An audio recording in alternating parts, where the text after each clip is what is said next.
Allô, docteur Hamouk? C'est votre rubrique santé. Bonjour et bienvenue dans votre rendez-vous médical.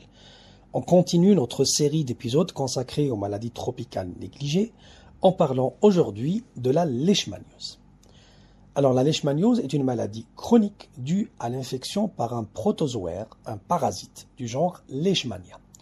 C'est une maladie vectorielle transmise par la piqûre de phlébotomes, comprenant les insectes du genre Lutzomia aux Amériques et du genre Phlébotomus en Europe, en Asie et en Afrique.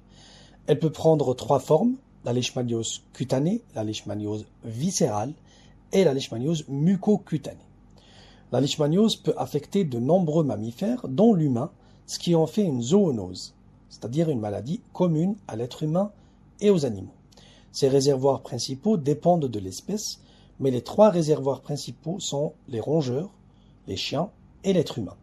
Certaines espèces de Leishmania peuvent aussi infecter les marsupiaux, les renards et les damans. En 2023, l'OMS estime que le nombre de nouveaux cas humains par an est compris entre 700 000 et 1 million de cas. La répartition géographique des leishmanioses dépend de celle des phlébotomes vecteurs et des mammifères réservoirs. Parmi les espèces du genre Leishmania, 30 sont des parasites des mammifères, dont 21 pouvant infecter l'être humain. On va citer quelques-uns: Leishmania donovani, Leishmania tropica, Leishmania major, Leishmania mexicana, etc. En fonction de l'espèce responsable de l'infection, la maladie peut prendre trois formes différentes.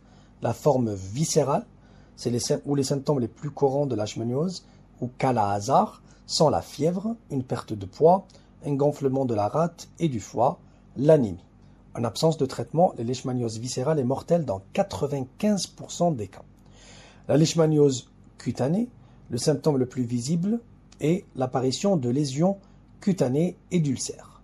La leishmaniose mucocutanée provoque la destruction partielle ou totale des muqueuses du nez, de la bouche et de la gorge.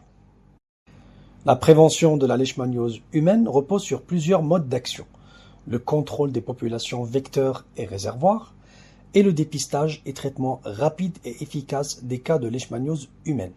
L'utilisation de moustiquaires permet aussi d'éviter les contacts entre les phlébotomes et l'être humain. Un vaccin contre la leishmaniose pour le chien est en cours d'évaluation et pourrait permettre de prévenir la leishmaniose. Les traitements dépendent beaucoup du type de leishmaniose, ainsi que des autres maladies du patient. En 2010, l'Organisation mondiale de la santé recommande 9 anti-leishmanios.